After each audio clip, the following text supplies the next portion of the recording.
Vamos continuar nossas meditações em Gálatas. Gálatas capítulo 5, dos versos 7 ao 12. Então, vamos ler.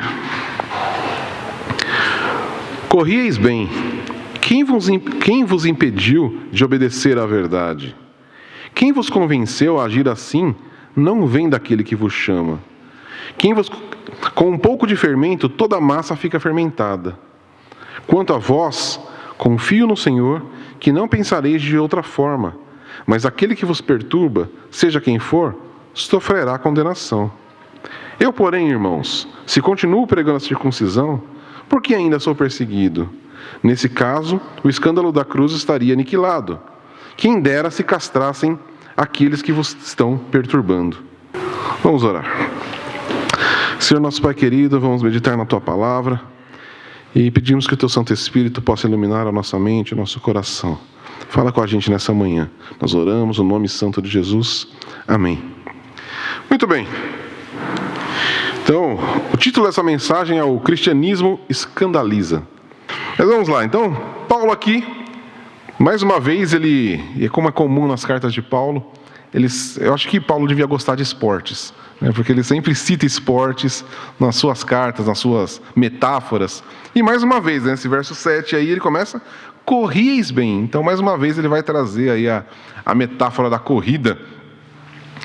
E ele fala de luta em alguns outros, né, da luta de boxe, né, mas o atletismo é uma que ele cita várias vezes, assim. E aí, mais uma vez, ele vai falar aí, corrieis bem, né, quem vos impediu de obedecer à verdade? Então, a gente pode entender realmente a vida cristã como uma corrida. A gente já falou isso em outras vezes, acho que até aqui em Gálatas mesmo a gente já trabalhou essa questão da vida cristã ser uma corrida. A questão que é importante a gente entender nessa corrida que é a vida cristã é que ela não é uma corrida dos 100 metros rasos, mas sim uma maratona.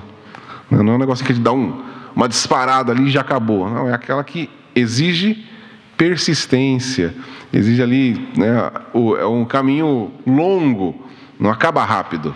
Então, e a gente entende, né, a nossa jornada cristã, a gente não sabe quanto tempo a gente vai viver aqui na Terra, mas, né, a gente já está um tempinho aqui. Então, né, eu espero que a gente tenha ainda um bom tempo aqui antes da gente partir para o Senhor, embora seja uma maravilha, né, estar com o Senhor, mas é muito ruim perder os irmãos. Então, eu espero que a gente esteja junto por muito tempo, até que a gente esteja todos juntos com o Senhor na eternidade. Mas a gente tem que entender que nós estamos nessa corrida, e Paulo vai trabalhar, exatamente, ele fala isso, vocês estavam correndo bem. Vocês estavam nessa maratona, estavam num bom ritmo, vocês estavam com um bom preparo, estavam ali traçando o caminho correto e num bom ritmo, tudo certo, né? Estava tudo garantido que vocês iam chegar bem no final da corrida. Mas ele falou, mas quem vos impediu de obedecer à verdade? Né?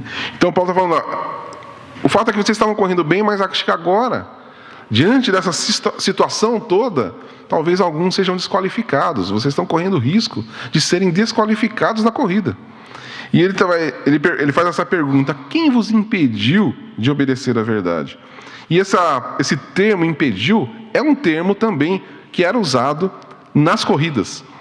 Porque a gente tem que, na época de Paulo, dentro das corridas gregas ali, né, não era um circuito oval como nós temos hoje. Era um circuito reto, onde tinham 2 postes. Então, ele estava num poste, ele corria até o outro, dava voltinha no poste e voltava. Nessa de dar voltinha no poste, era muito comum alguém dar uma fechada, que exatamente esse termo impediu. Então, pensa que você está na frente, né, e aí você vai dar a volta no poste, vem o outro e dá aquela... Vocês entenderam, né? Não é bem um safanão, mas meio que corta ali no poste, né, e te dá uma fechada, e aí você perde o ritmo. Né, que você está vendo um ritmo meio que tropeça, e é exatamente esse termo que Paulo está usando.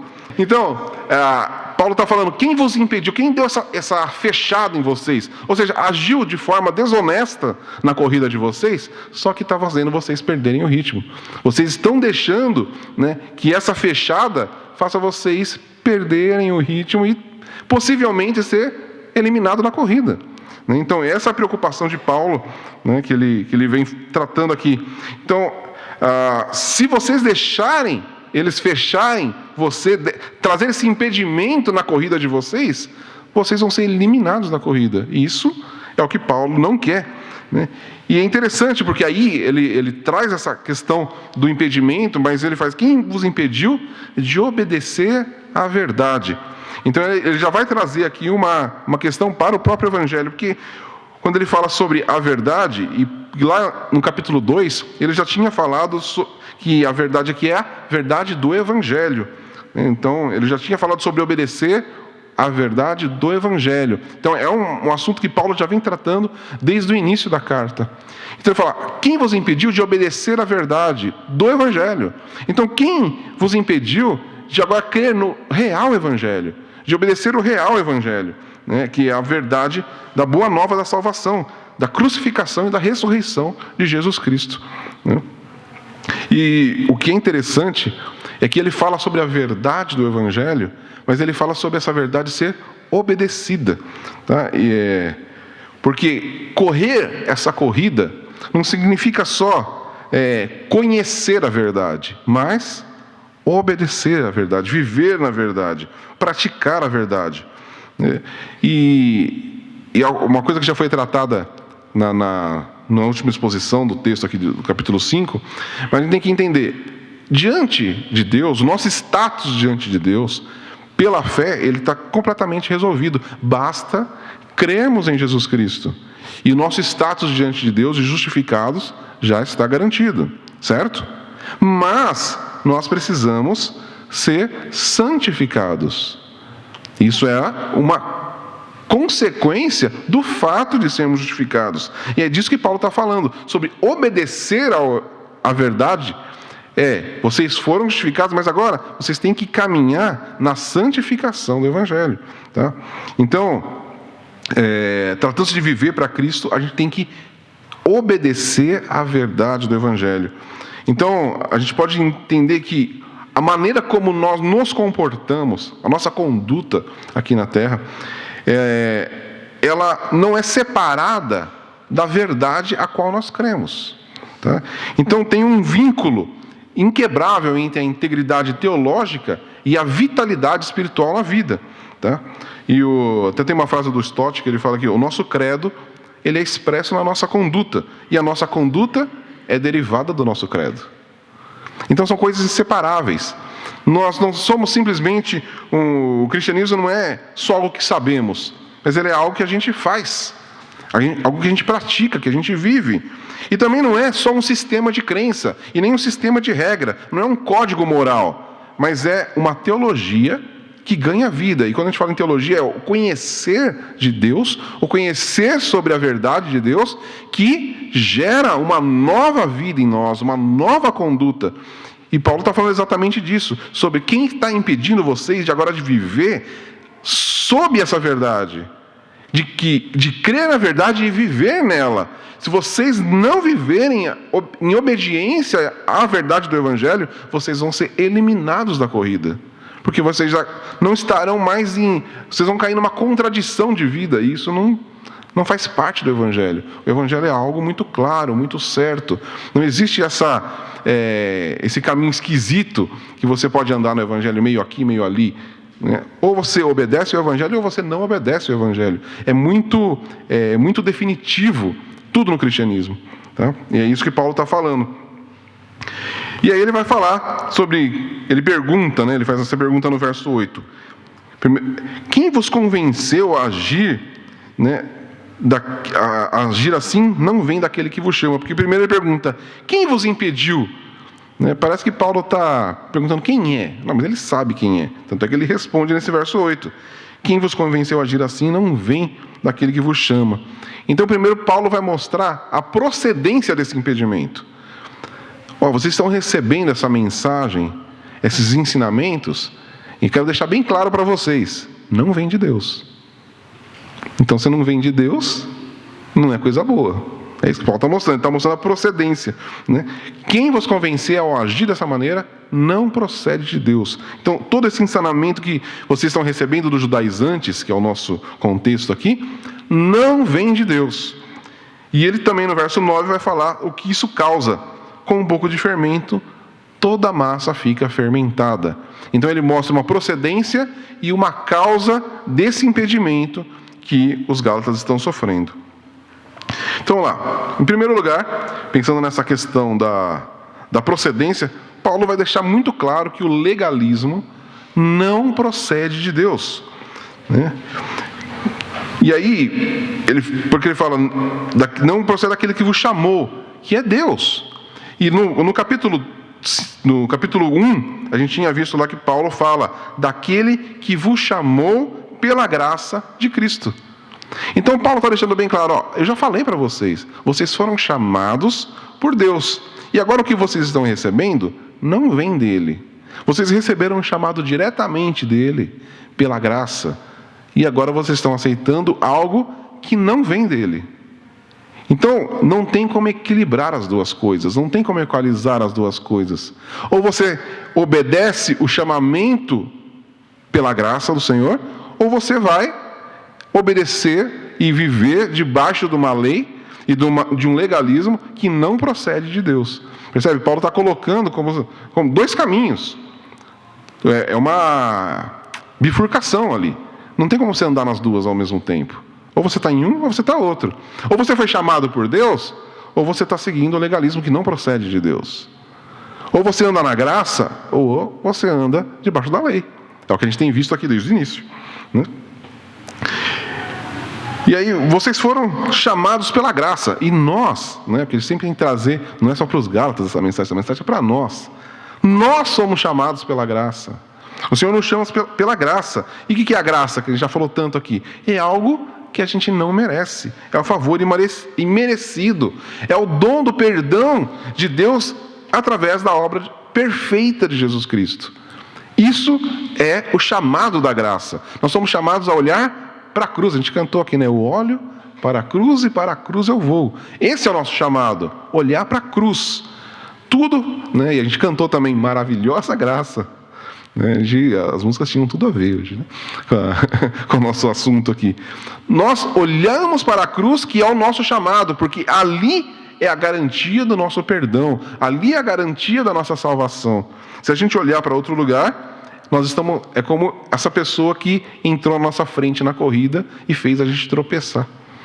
Então, a gente tem que tomar muito cuidado com essa mensagem que era dos judaizantes na época dos Gálatas aqui, mas que, como a gente tem visto, ela permeia a história, né? E ela está no nosso meio. Nós, direto, conhecemos pessoas, falamos com pessoas, lemos em lugares, ensinamentos que querem fazer tirar os olhos da cruz e da graça e passar a trazer para nós a responsabilidade da salvação, a responsabilidade de viver para Deus, de ser salvo e todas essas coisas. Mas, como a gente tem visto, se a salvação fosse por obra humana, automaticamente não é pela graça. Percebe? Não tem como agir as duas coisas ao mesmo tempo. Um pouquinho de graça e um pouquinho de esforço. Ou é graça, né? Pensa se você vai comprar um negócio, né? E aí tem a plaquinha lá, né?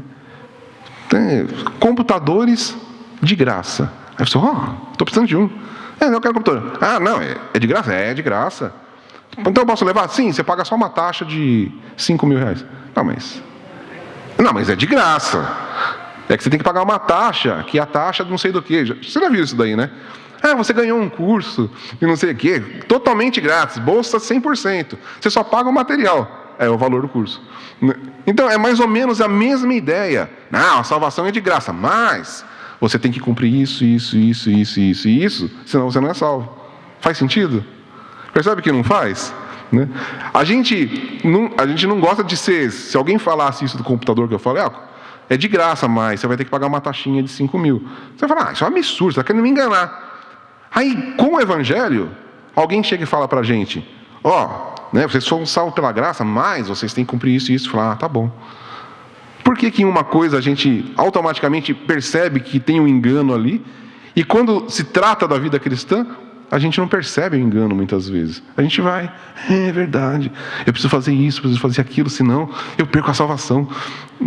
Eu preciso cuidar para não perder a salvação. Eu tenho que fazer isso, eu tenho que fazer aquilo. Senão, Deus vai ficar triste comigo, Deus vai ficar chateado, irado comigo, né? Porque eu não estou sendo bonzinho. Né? Não é assim que funciona. Né? Então a gente não pode se deixar ser enganado. E é o que Paulo vai falar. Esse tipo de mensagem não pode vir de Deus.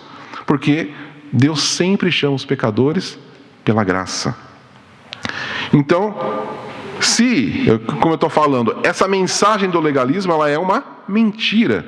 E o que a Bíblia diz? Quem é o pai da mentira? Satanás. Então, qual é a procedência do legalismo? É satânica. Né? O que a gente pensa muito que o principal objetivo de Satanás é fazer a gente pecar, né? Fazer a gente fazer coisas erradas. Não, sabe qual que é o principal objetivo de Satanás? Achar que tudo está na sua mão. Se ele conseguir te convencer disso, que a salvação depende de você, ele não precisa de mais nada. Está ótimo. Resolveu o problema. Que você se afastou da cruz. Você tirou os olhos da graça. Você está confiando no seu esforço. E aí, como a gente tem visto, a gente consegue?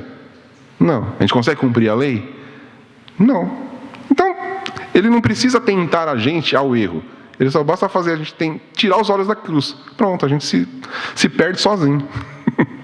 Percebe? Então, a grande mentira de Satanás é fazer a gente acreditar que a graça e a obra de Jesus Cristo não são suficientes para a nossa salvação. Então, sempre que a gente receber essa mensagem, seja por pessoas, seja por ensinamentos, livros, que traz essa mensagem de legalismo, de que você precisa fazer algo para se salvar, tenha isso em mente. Isso é de procedência maligna e não de procedência divina, ok? Então essa é a procedência. E aí o verso 9, como fala com um pouco de fermento toda a massa fica fermentada, então é o que isso causa. E aqui Paulo ele vai trazer a metáfora aqui da panificação, e aí vocês sabem, todo mundo aqui já fez pão, ou pelo menos sabe como faz, né? Você precisa colocar um fermento para o pão crescer, certo? Então, você precisa adicionar ali na mistura da farinha com água e qualquer outro ingrediente que você for usar, um pouco de fermento. E é interessante, porque você não precisa usar muito fermento, precisa? Faz muita diferença se você usar um pacote inteiro ou só um pouquinho do pacote? O fermento vai agir. Né? Não importa, você vai vou colocar 1 grama só, vai levedar a massa inteira. Tá? Não tem como, porque é assim que funciona a ação do fermento. Né? E por isso que Paulo fala que, né, com um pouco de fermento, toda a massa fica fermentada. Uma pitada só do fermento e contamina tudo. E é o que ele está falando. Uma pitada de lei contamina o evangelho da graça por inteiro. Então, se você deixar... é só isso. Pronto. É uma pitada de fermento dentro da mensagem do evangelho da graça, que aí começa a ser contaminado até uma hora que todo o evangelho foi contaminado e a gente já não tem mais o evangelho puro. Tá? Só que, além de Paulo trazer essa metáfora do pão aí, do fermento, ele também está se baseando no Antigo Testamento, porque é o que diz lá em Êxodo, capítulo 12, verso 15, falando sobre a festa da Páscoa, né, a instituição de Deus.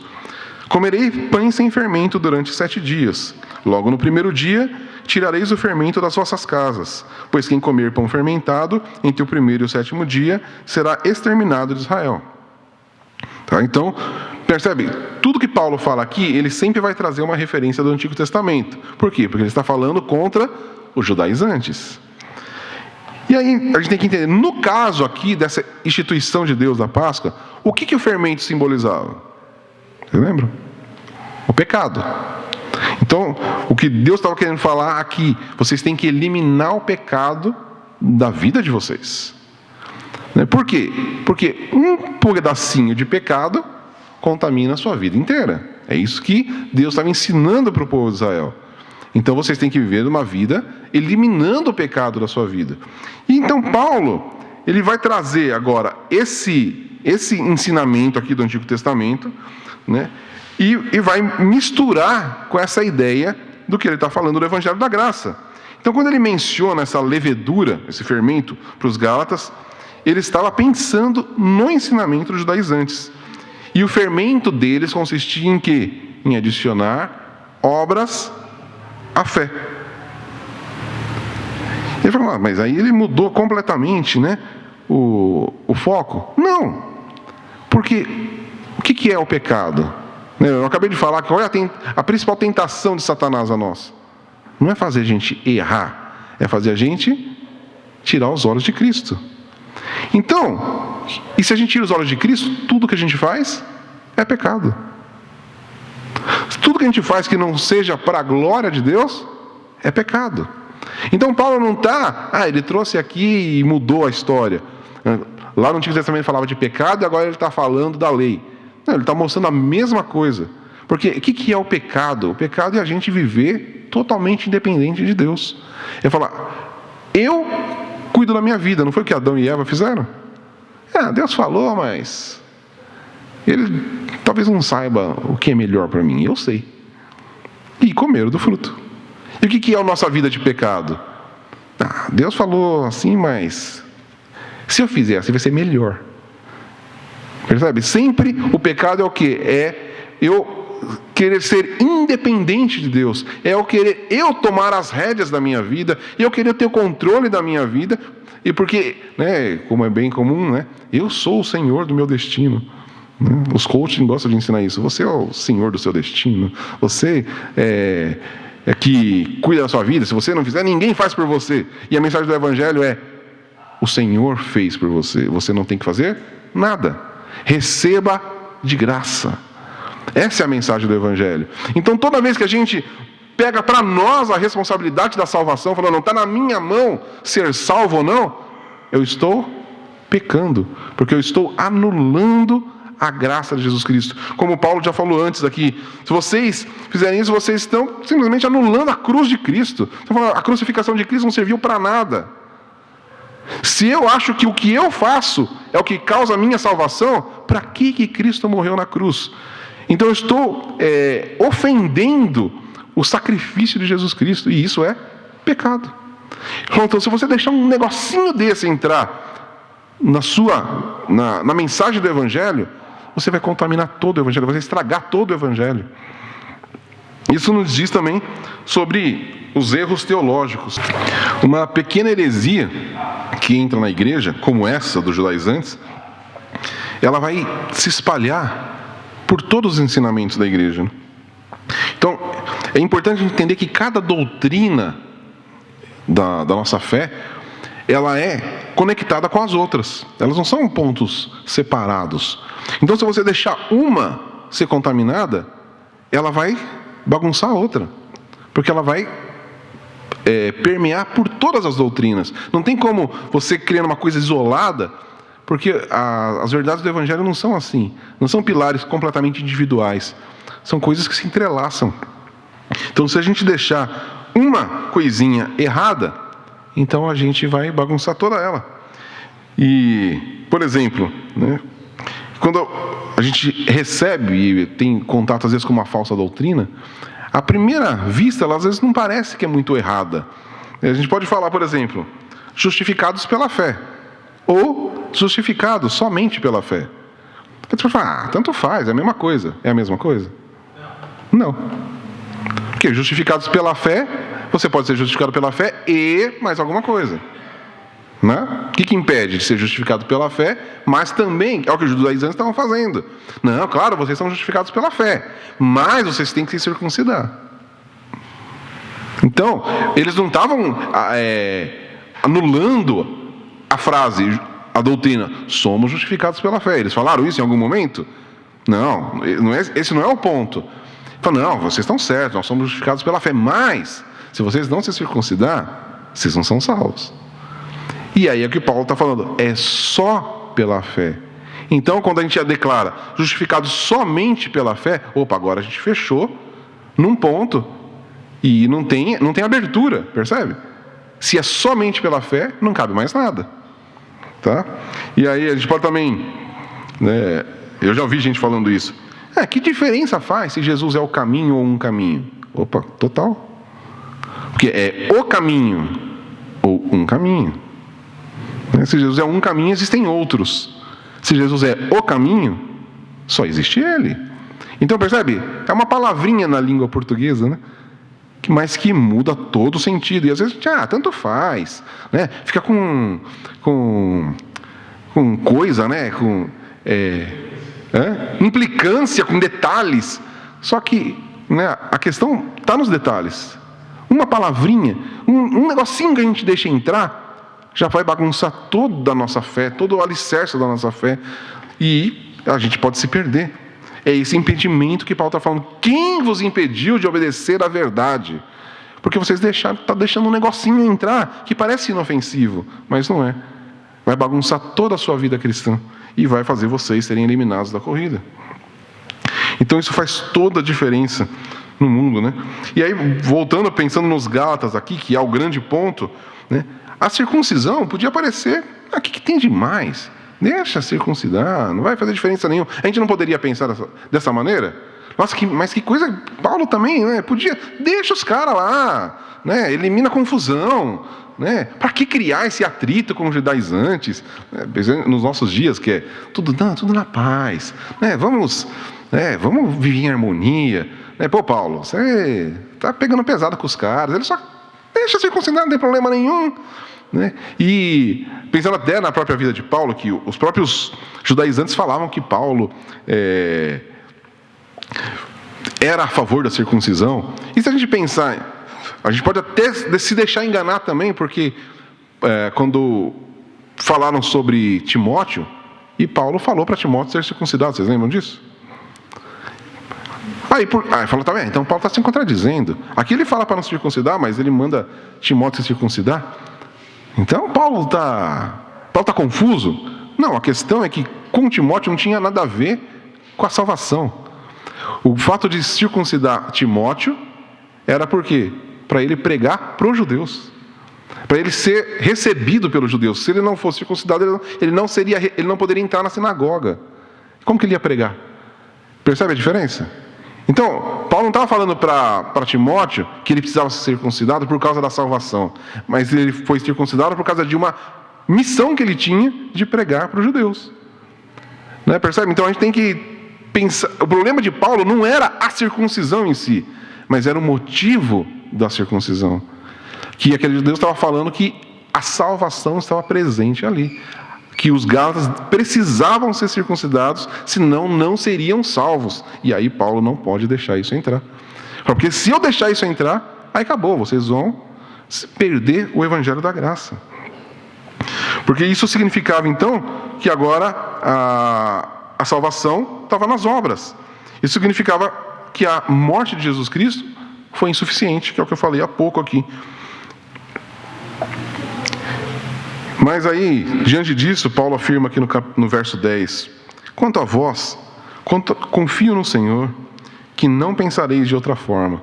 E isso é muito interessante de Paulo, né? Porque você percebe uma indignação nas palavras dele, mas aí quando ele chega nesse verso 10 aqui: mas quanto a vós, eu confio no Senhor, que não pensareis de outra forma. Então, a gente vê aqui que Paulo confiava em quem? Nos Gálatas?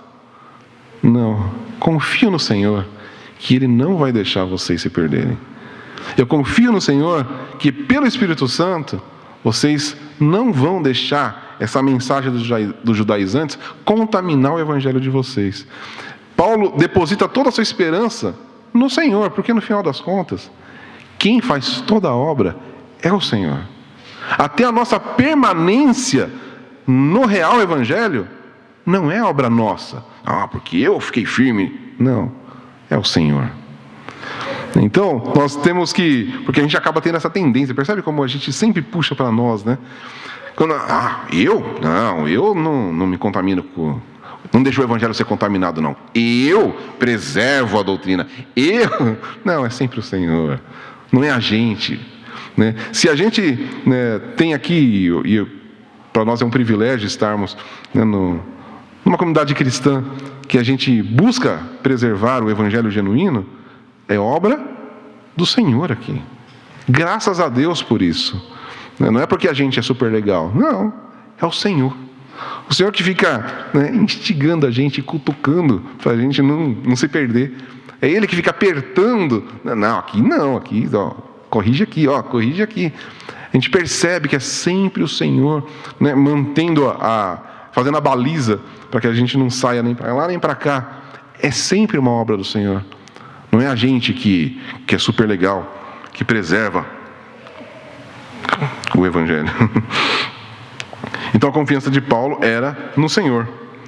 Só que aí Paulo também, ele vai falar aqui, nesse verso 10, quanto ao fim daqueles que estavam perturbando, mas aquele que vos perturba, seja quem for, sofrerá condenação. Então Paulo aqui ele afirma duas coisas: confio no Senhor, que vocês vão obedecer à verdade, mas aqueles que estão perturbando vocês, esses daí vão sofrer condenação do Senhor. Tá? E essa palavra condenação é a palavra do grego ali, que é crima, que é julgamento. E ele estava falando do julgamento divino. Vai chegar o dia em que todo erro vai ser exposto. Toda essa falsa doutrina vai ser exposta e a verdade do Senhor reinará para sempre. Todo mundo vai conhecer. A palavra diz que naquele dia todos vão confessar que Jesus Cristo é Senhor. Aqueles que nunca creram nele vão falar: Ele é Senhor.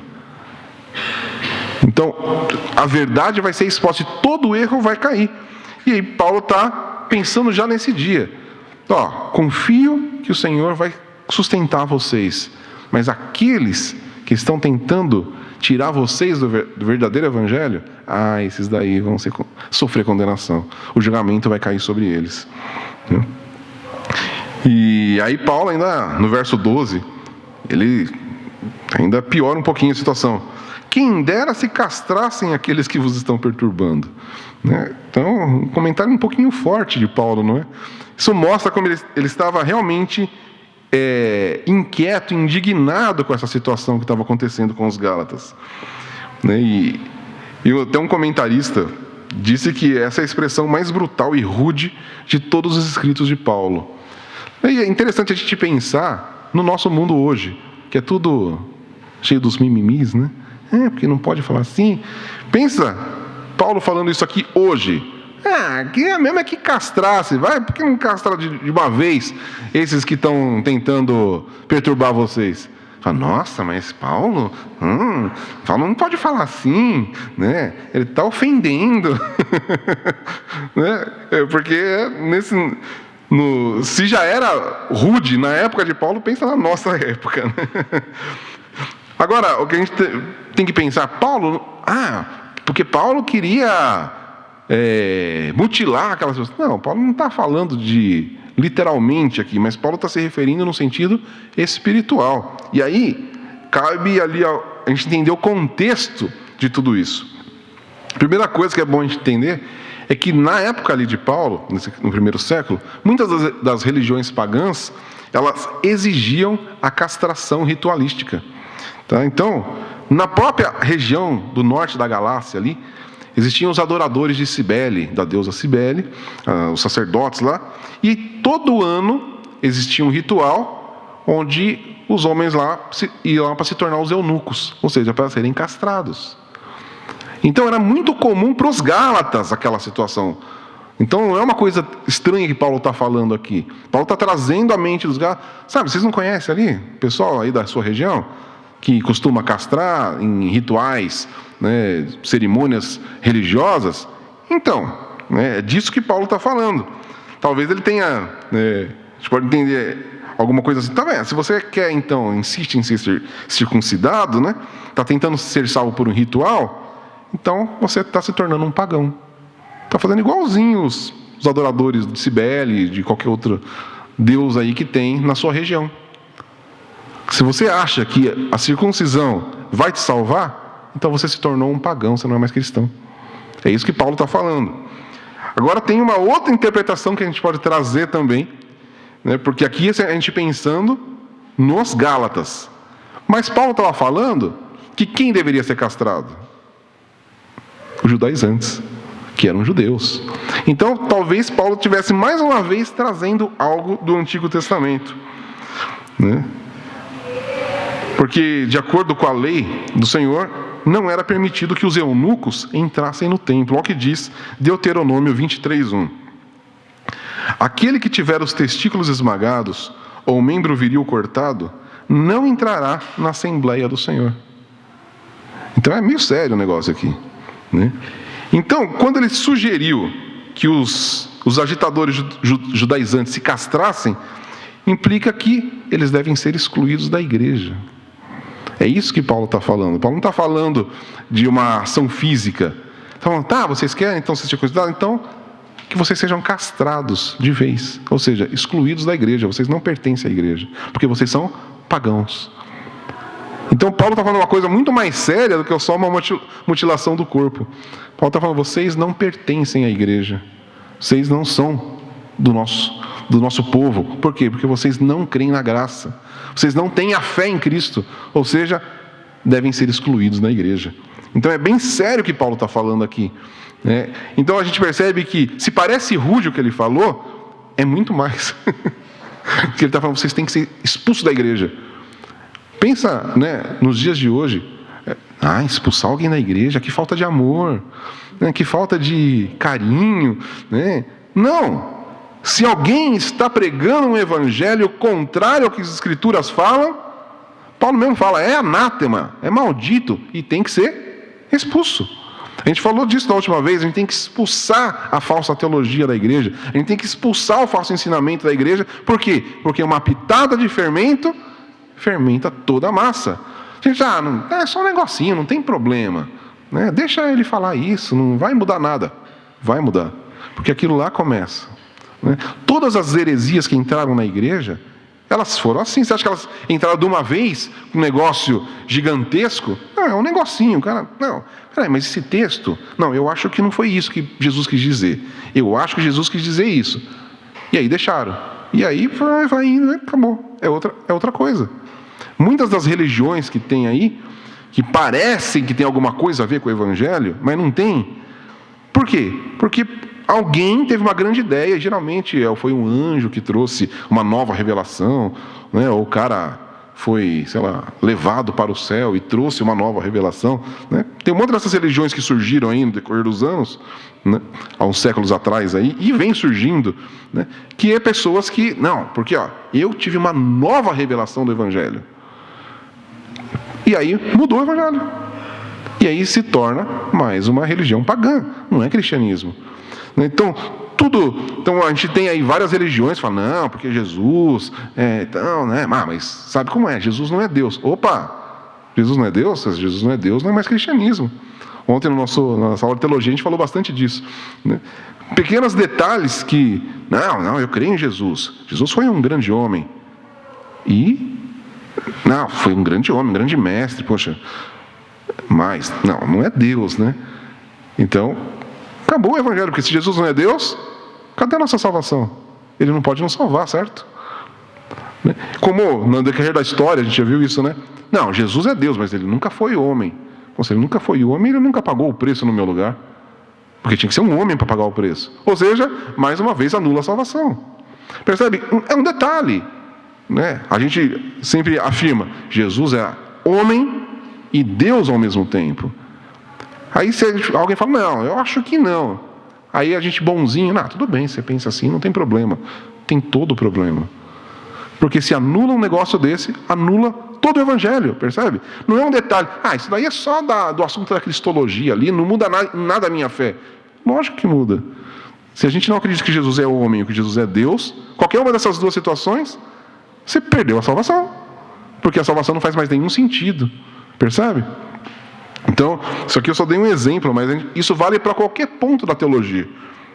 Então a gente tem que realmente se preocupar com o evangelho verdadeiro, o evangelho genuíno. Não deixar que ninguém nos impeça de caminhar na nossa corrida, na nossa maratona da vida cristã.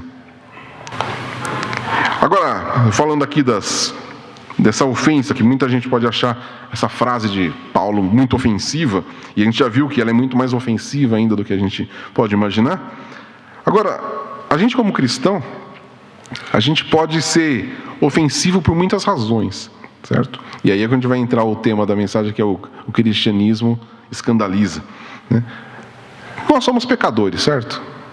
Então, é muito fácil para a gente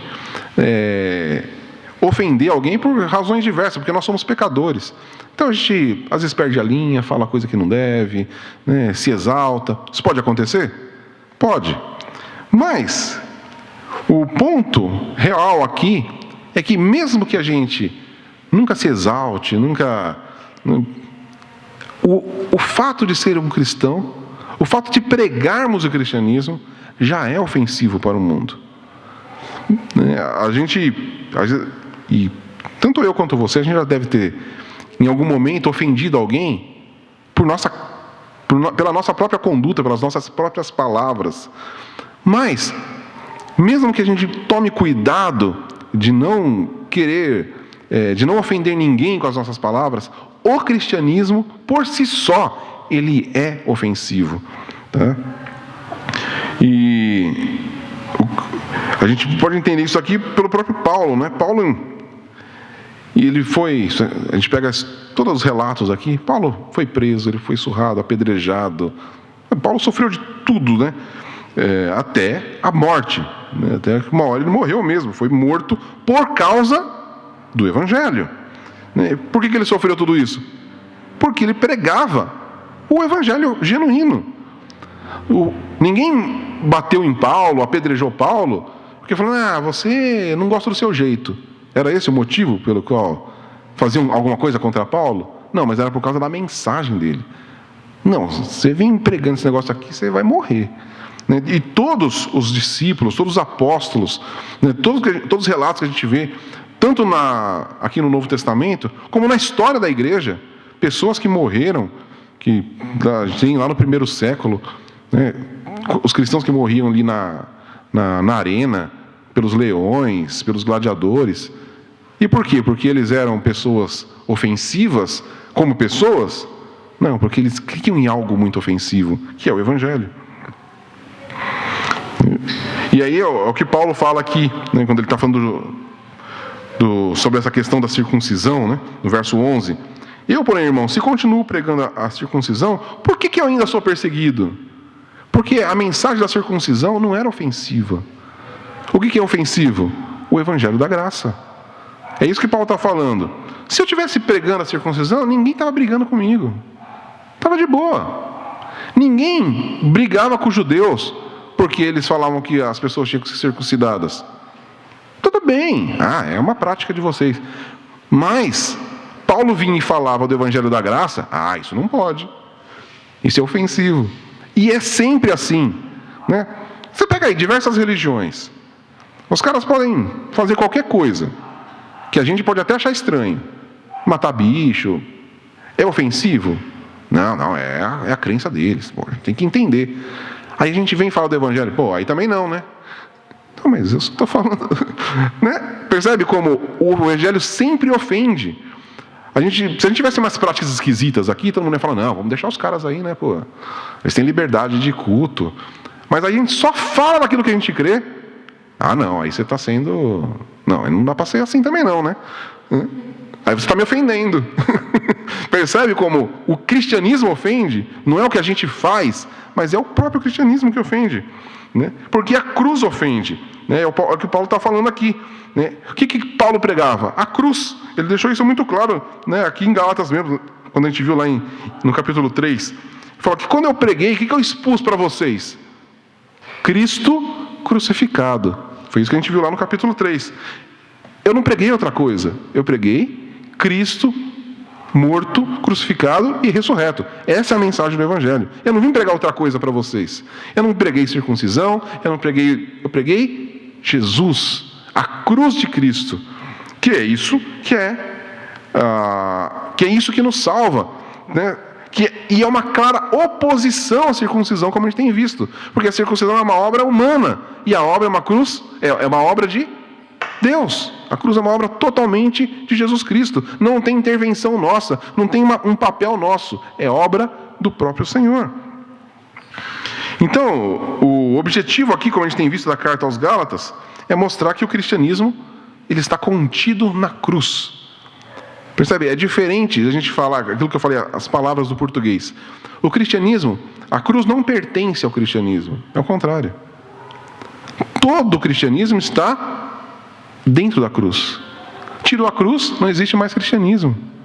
Aquilo que eu até falei acho que foi na última exposição aqui, que uma pastora aí acho que da Europa, não sei, dos Estados Unidos, propôs mudar o símbolo do cristianismo da cruz para a manjedoura. Lembra disso? Então, porque foi acho que em 1999, uma pastora, eu não sei se é da Europa ou se é dos Estados Unidos, sei que não é daqui do Brasil, ela propôs mudar o símbolo do cristianismo. Em vez da cruz, a manjedoura. É muito mais bonitinho, não é? A cruz é muito ofensiva, ela falou. Então, a manjedoura não, ela fala de vida, fala de nascimento, de alegria. A cruz não, fala de morte. Então, vamos trocar. Percebe? A gente não está nem falando, não é nem alguém externo, né? Mas não, alguém de dentro da igreja que começou a achar a cruz ofensiva. E ela quer tirar a cruz. E esse é o ponto. Tirou a cruz, acabou o cristianismo. Onde está a nossa salvação? Não está na manjedoura. Jesus nasceu na manjedoura. Mas, não parou ali. Jesus mesmo disse, quando ele fala sobre a crucificação, foi para isso que eu vim. Jesus, ele nasceu e ficou na manjedoura, mas o objetivo dele não era ficar ali. Era ir para a cruz.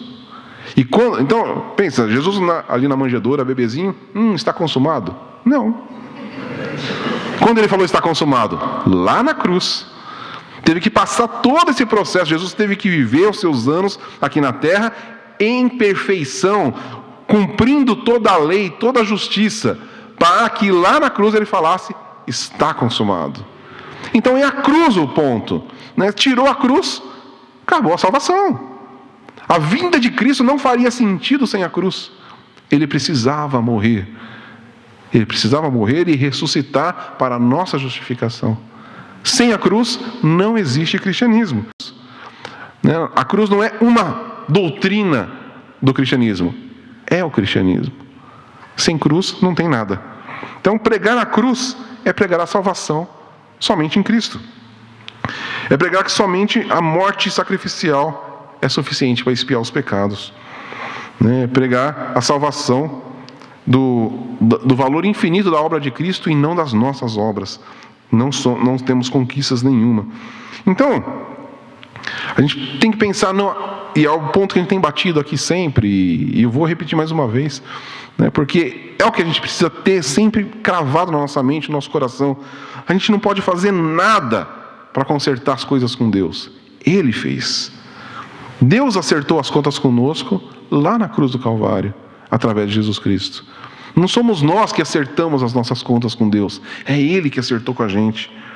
Então, a gente pode pensar aqui, dentro desse contexto de Gálatas, que a gente pode escolher entre duas pregações. Ou a pregação da circuncisão, ou a pregação da cruz. Mas não tem como pregar as duas. Ou é uma ou é outra. Então, a gente como pregador e todo cristão tem que escolher. O que vai ser? Eu vou escolher a circuncisão, que representa as minhas obras, ou a cruz? Eu vou escolher a lei, ou eu vou escolher a graça? Eu vou escolher as obras, ou eu vou escolher a fé? A gente não tem como andar com as duas. Ou é uma, ou é outra. Não tem como fazer as duas coisas ao mesmo tempo. E o problema, que eu estava falando da pregação, do cristianismo ser ofensivo, é que ela ofende as pessoas. A cruz ofende as pessoas. Tem uma senhora uma vez, um pregador estava ensinando sobre a cruz. E aí, depois, imagina, com uma pregação como essa, e após a pregação ela chegou para ele e falou, legal isso que você falou, mas se eu começar a dizer isso para as pessoas, ninguém mais vai querer ser mais meu amigo. E é esse o ponto. É esse o ponto exato. Se a gente começa a espalhar essa mensagem, as pessoas vão querer se afastar da gente, talvez. E aí, a gente vai mudar a nossa mensagem? É isso que Paulo está querendo aqui. Você vai deixar ser impedido mesmo? Você vai entrar nessa e vai perder a corrida? Porque ou você se mantém ali firme, ou você quer amigos. Né? Não, deixa isso para lá, não tem problema, né? Vamos amenizar, né? Quem sabe a gente traz mais gente para a igreja. Não é esse o ponto. A gente não pode amenizar nunca a mensagem do Evangelho para trazer, para ter amigos ou qualquer coisa assim. Então, aquela mulher, ela tinha razão. Ela ia perder amigos? Ia. Porque foi o que aconteceu com todos os cristãos na história. Paulo devia ter bastante amigo. Quando ele encontrou o Senhor ali na estrada de Damasco, eu acho que ele perdeu todos. Ele teve que fazer novos amigos, né? Que a gente não vê, em momento algum, ele se relacionando com as pessoas, com os judeus amigos dele, da sinagoga lá. Né? Acabou. Pensa e quando a gente estuda um pouquinho sobre a vida de Paulo, Paulo era um cara importante, família importante, rico. De repente, quem era Paulo? O cara estava preso, o cara estava apanhando. Agora ninguém mais queria ver Paulo. Ninguém convidava Paulo para ir comer na casa dele. Não, Paulo agora era o excluído. Por quê? Porque ele agora pregava o Evangelho. O que mudou? Não, Paulo era outra pessoa, completamente diferente agora? Não, ele só pregava o Evangelho. Antes ele era um judeu que pregava a circuncisão. Aí todo mundo amava Paulo. Esse cara aí, ele perseguiu a igreja? Esse cara é legal, esse cara é audacioso. Aí quando ele começa a pregar a cruz de Cristo, esse cara é louco. Esse cara aí não merece mais nada, tem que morrer. Vamos matar Paulo, vamos prender Paulo. E isso aconteceu com todos os apóstolos. Então pregar Cristo, né, crucificado, é sempre convidar o escárnio para cima da gente, a oposição, a dificuldade, a perseguição e até mesmo a morte. Então a gente tem que saber, quando a gente começa a pregar o Evangelho, a difundir o Evangelho, saiba que você vai ter oposição. Saiba que vai ter um monte de gente que não vai gostar do que você está falando. Tá? E é o que Paulo falou aqui no verso 11 do escândalo da cruz. Né? Que ele fala aqui, eu, porém, irmão, se continuo pregando a circuncisão, por que ainda sou perseguido? Nesse caso, o escândalo da cruz estaria aniquilado, não teria mais escândalo à cruz. Né? Então ele vai falar desse fenômeno aqui, que é o escândalo da cruz. Nossa, eu preciso terminar, que eu já me adiantei demais aqui. Né? E aí quando ele fala de escândalo, era porque era uma coisa complicada mesmo. Né? Para os povos até no mundo antigo, a cruz era o obstáculo para aceitar o cristianismo. Porque para os romanos, a cruz era abominável. Era o método de execução pior que existia. Tanto é que os romanos, cidadão romano, era proibido de ser executado com a cruz. Estava na lei dos romanos. Um romano nunca poderia ser crucificado, porque isso era ofensivo. O cara podia ser o pior criminoso. Não, mas na cruz não, isso não. Isso é muito ofensivo até para o pior criminoso que tem, não vai morrer na cruz. Isso é só para quem não é romano. Aí, né? E para os gregos, né? E para os judeus, né? A cruz também. A gente já viu aqui no próprio, em Gálatas 3, que está escrito na lei: maldito todo aquele que for pendurado no madeiro. Então, para os gentios, a cruz era abominável, ofensiva. Isso é um absurdo. Para os judeus, não. Isso é maldito aquele que for crucificado. E é a mensagem. Né? Então, ela é uma pedra de tropeço para as pessoas. Né? E aí, ninguém gosta de ouvir falar da cruz, porque a cruz é feia. A cruz não é uma coisa bonita. Não tem como a gente tentar romantizar a cruz. O que é a cruz? É morte. A cruz simboliza a morte. A cruz, a gente tem até algumas cruzes bonitinhas aí, que a gente pode pôr, né? Retinha ali. Não, a cruz não era bonitinha. A cruz era 2 pedaços de madeira cruzados com uma pessoa pendurada ali. Tinha sangue, tinha pedaço de carne. Não é uma coisa bonita. E por isso ela é ofensiva. E a gente tem que tirar essa ideia de que a cruz é um negócio bonitinho. É só um símbolo. Não é um símbolo. O nosso Senhor foi crucificado. O nosso Senhor foi crucificado por nossa causa. Isso é o Evangelho. Então, por que é tão ofensivo? Porque sempre que a gente prega o Evangelho real, o que elas vão ver lá? Elas vão ver Jesus pendurado como um sacrifício sangrento. Né? E o que isso diz sobre nós? Que nós somos pecadores. A cruz fala para a gente que se o Deus perfeito e santo teve que morrer numa cruz sangrenta daquele jeito, é porque nós somos ruins. Nós somos aqueles que ofendem. Nós é que causamos aquilo. Por isso que a cruz é ofensiva. Porque quando nós olhamos para a feiura da cruz, isso mostra a nossa feiura. Mostra o quanto nós somos maus. O quanto nós ofendemos a Deus. O quanto nós somos pecadores. E ninguém gosta de ser chamado de pecador. É ou não é? Se você falar para alguém, você é um pecador. Eu? Imagina. Né? Eu sou bonzinho. Não faço mal para ninguém, não mato ninguém, não roubo. Né? Eu, pecador? Não. Tem gente muito mais do que eu. Então ninguém gosta de ser chamado pecador. E isso que ofende. Então não tem como pregar a cruz sem ofender as pessoas. Até tem um relato na Inglaterra uma vez, um pregador também, dizendo para uma senhora que ela precisava ser salva. Né? E ela respondeu para ele: eu sou uma dama, como você se atreve a me chamar de pecadora? Né? Fez uma inglesa, né, toda, né? E eu, pecadora? Olha para mim, né? Olha as minhas roupas, olha a minha conduta. Como você se atreve a me chamar de pecadora? Né? E isso acontece com muita gente. Como, né, que eu sou pecador? Pecador é o cara que está lá, que matou um monte de gente, né, que estuprou, que eu não sou pecador, eu nunca fiz nada disso. Mas a cruz mostra que sim, somos pecadores e precisamos de salvação. Então, a cruz é ofensiva, mas nós precisamos sim pregar a cruz. Cristo crucificado, mais do que qualquer outra coisa, porque isso é salvação. Se a gente tirar essa mensagem e aquilo que Paulo está falando, se você mudar um pouquinho, se você tirar a cruz do centro, se você deixar as obras, né, ou aquilo que você tenta fazer para se salvar, tomar o lugar da cruz, aí você perdeu a salvação. Aí você saiu da corrida. Aí acabou. Acabou para você. Porque não faz mais sentido algum. Então, olhe para a cruz e pregue a cruz. E se isso ofender as pessoas, não se preocupe com isso.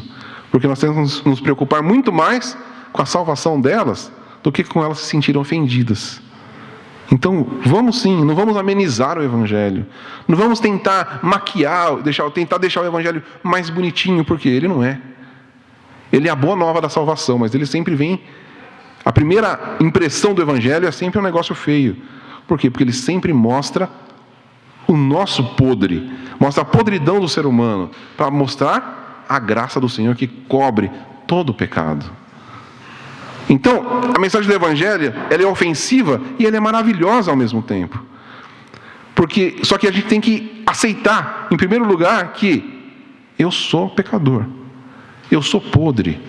Eu não tenho a mínima condição de me salvar. Mas, graças à obra de Jesus Cristo, esse problema foi solucionado. Não está na minha mão, eu não tenho a mínima capacidade de fazer alguma coisa. Cristo fez. E se eu olho para a cruz, e para a cruz eu vou, então eu recebo a salvação. E aí eu posso descansar no Senhor. Eu tenho a garantia de ser aceito por Deus, por causa da obra de Jesus Cristo, por causa da cruz. Então, sempre que nós pensarmos na cruz, temos que pensar nisso. Ela é ofensiva, sim. Ela é feia, ela é sangrenta, mas ao mesmo tempo é a coisa mais maravilhosa que podia acontecer na nossa vida. Porque o Deus da glória entregou a sua vida ali, naquela cruz, verteu o seu sangue para nos justificar e sermos aceitos pelo Pai. E a nossa garantia de entrada no reino eterno. Então, se nós podemos descansar e saber que somos salvos, é quando a gente olha para a cruz. Então, toda vez que alguma coisa, o próprio Satanás, né, ou as pessoas tentarem falar: olha, não sei não se você é salvo, porque sabe, você não está cumprindo certas coisas, você não está fazendo isso que eu imaginaria que você deveria fazer. E aí você começar a balançar: puxa, será que eu não sou salvo? Quem aqui nunca pensou isso? Será que eu sou mesmo salvo? Porque eu não sou uma boa pessoa. Alguém já pensou isso ou só eu? Porque eu não cumpro tudo que está aqui. Eu não consigo, eu erro muitas vezes. E aí, então, acho que eu não sou salvo, estou me enganando. Aí que a gente precisa? Olha para a cruz. Porque aí a cruz vai mostrar que realmente a gente não vale nada. Mas Ele fez no nosso lugar. E aí Ele mudou a história. Então, a cruz, ela sempre tem que estar no nosso horizonte. Porque sempre que a gente receber esse confronto, será que eu sou salvo? Aí a gente olha para a cruz. Eu sou, porque a obra é dele. A obra não é minha. Ele me salvou. Ele me resgatou. É tudo Ele. Não sou eu, é Ele. Tudo pertence a Ele. A gente cantou aqui, né? Já não há mais nada que a Ele não pertença. Principalmente a nossa salvação. É dele. A salvação não é nossa, é dele. Ele nos salvou, Ele nos resgatou. A gente estava ali perdidinho, não tinha o que fazer. Condenado, né, a ira eterna. Aí o Senhor veio com a sua graça, o seu amor. Oh, vem cá. Eu te chamo. Ele chamou a gente pelo nome, pela graça, através de Cristo Jesus. Ele falou, vem aqui. E Ele nos chama de filhos. Como a gente tem visto, Ele nos adotou como filhos. Ele não simplesmente se contentou em nos salvar. Ele nos chama de filhos. Então, toda vez que a gente for tentado a pensar, será que eu sou salvo? Olha para a cruz. E declare para você mesmo, para Satanás, para quem quer que seja, eu sou salvo por causa da cruz de Cristo. Cristo me salvou. E ninguém pode tirar isso. Ninguém pode. Porque a salvação pertence ao Senhor. Amém? Vamos orar. Senhor, nós meditamos na Tua palavra e mais uma vez queremos mostrar toda a nossa gratidão pela Tua salvação, pela obra maravilhosa de Jesus Cristo na cruz do Calvário. Senhor, nós não temos a mínima condição de fazer qualquer coisa para nos salvar, para alcançar redenção, mas o Senhor fez tudo de uma forma tão perfeita e tão maravilhosa. O Senhor garantiu para a gente o acesso ao reino eterno e principalmente o Senhor nos chama de filhos, o que é o maior privilégio que nós podemos ter. Senhor, que a gente nunca vacile nessa verdade, que a gente não deixe ninguém nos tirar dessa mensagem perfeita do Evangelho e que a gente nunca deixe de pregar essa mensagem, mas que vivamos os nossos dias baseados na cruz de Cristo. Senhor, esse é o desejo do nosso coração e nós oramos no nome santo de Jesus. Amém.